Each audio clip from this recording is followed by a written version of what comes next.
Hey guys, my name is Hannah England. I just got married, so my last name was Hill and probably still will be Hill on all of UGA's website, at least for the summer. So you'll probably see it both ways.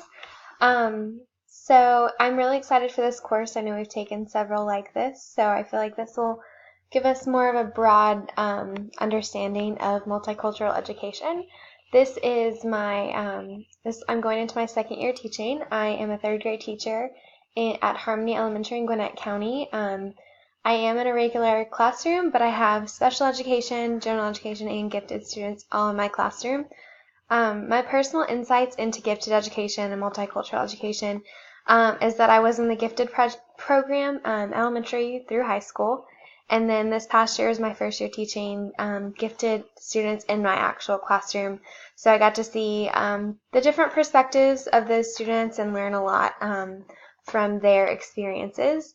Professional insights, again, I just finished my first year teaching, and I am just really interested in implementing creative plans for my students, those who are gifted and those who have different needs, and figuring out how to meet those needs through creativity and diversity.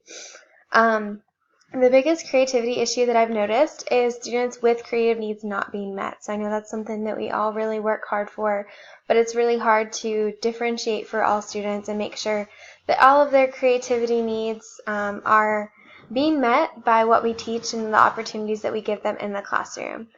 My least favorite aspect of diversity and equity is making sure that all students' needs are met. And then my favorite aspect is developing resources to teach those different needs. I think we're never done creating resources, and there's so many things out there, but there's so many other things that we can create to help those students. So I'm really looking forward to this class, and I know that it'll be a great summer.